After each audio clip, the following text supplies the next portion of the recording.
સૌપ્રથમ udice plus એવું લખી લેશો .gov.in.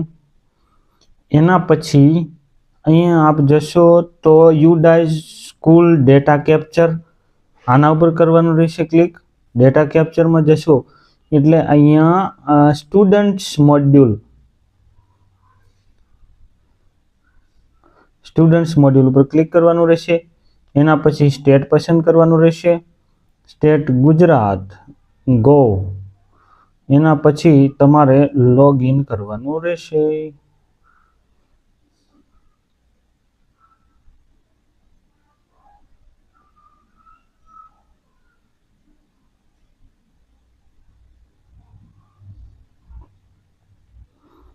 ઓકે, હવે શું કરવાનું છે, 24-25 જવાનું છે.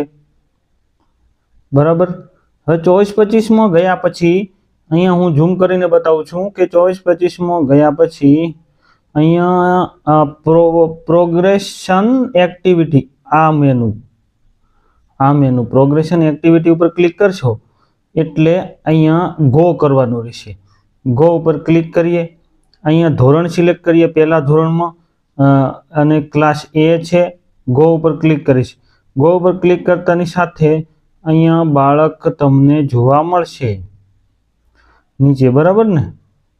તો એમાં હવે શું કરવાનું છે બાળક માટે, તો હું તમને બતાવી દઉં. ડેટા મારે હાઈડ કરવા પડશે. હવે તમને બતાવી દઉં કે અહીંયા જે તમે સિલેક્ટ કર્યા પછી આ જે ખોલે છે ને એમાં કરવાનું છે શું, તો સિલેક્શન કે ધોરણ 1 અને 2 ના બાળકો પ્રમોટેડ પાછળ વિધાઉટ એક્ઝામિનેશન એ કરવાનું રહેશે. કેમ કે એમને ટકાવારીને આપણે કાઢતા નથી અને એમાંના ABC હોય છે. પછી હાજર દિવસ, જે તે બાળકના હાજર દિવસ, મારે આ બાળક અહીંયા છે એનો ડેટા હું બતાવી શકતો નથી એટલે અહીંયા મારા હાજર દિવસ એના એટલા છે. એના પછી મારી શાળામાં જ ભણે છે તો સેમ સ્કૂલ, શાળા છોડી ગયેલ હોય તો left school, TC, without TC જે એ એક જ ઓપ્શન છે. બરાબર. એના પછી આપણે સેક્શન એટલે ક્લાસ એમાં રહેશે. અહીંયા પેન્ડિંગ લખેલું છે, અહીંયા અપડેટ ઉપર ક્લિક કરવાનું રહેશે. અપડેટ ઉપર ક્લિક કરીશ એટલે અપડેટ સક્સેસફુલી આવશે. મિત્રો અહીંયા પેજ બદલતું નથી એટલે તમે એક સાથે ઘણા બધા વિદ્યાર્થીઓનો ડેટા એક સાથે નાખી દેશો. બરાબર ને? તો એ ઘણા બધા વિદ્યાર્થીઓનો ડેટા નાખી અને અપડેટ ઉપર કરી રાખશો તો પણ થઈ જશે. અને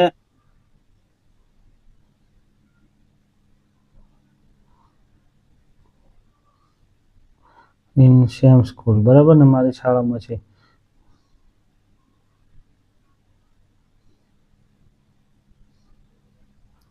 આ બંને મેં એક સાથે ભરી દીધા, બંને ડેટા. બરાબર. અહીંયા હું સિલેક્ટ કરી દઉં વર્ગી.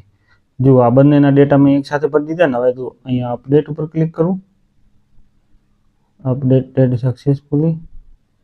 ઓકે, આના ઉપર ક્લિક કરું, અપડેટેડ સક્સેસફુલી.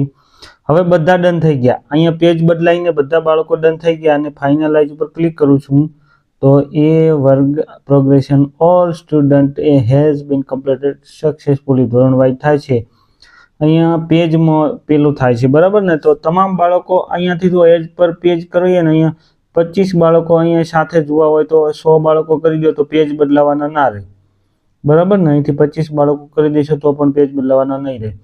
ટૂંકમાં આ બધા બાળકોનું ફાઇનલાઇઝ થઈ જાય એના પછી તમને અહીંયા ડેશબોર્ડ ઉપર જોવા મળશે. ધોરણ 1ની અંદર 1-2 દિવસમાં અપડેટ થશે. અપડેટ થતા સમય લાગશે. બરાબર ને? આજે ફાઇનલાઇઝ કર્યું તો કાલે પરમ દિવસે મને અહીંયા બાળકો ડેશબોર્ડમાં જોવા મળશે. એટલે ખાસ મહત્વનું છે કે તમે વિડીયો પૂરો જુઓ તો જ આ આગળ જઈ શકશો. એટલે અહીંયા પહેલાં જ પ્રોગ્રેશન એક્ટિવિટીમાં જઈને એની પ્રોસેસ કરવાની થાય છે. જો કોઈ પ્રશ્ન હોય તો જરૂરથી કોમેન્ટ કરજો કે જેનાથી સોલ્વ કરી શકાય. અસ્તુ. જય હિન્દ, જય ભારત.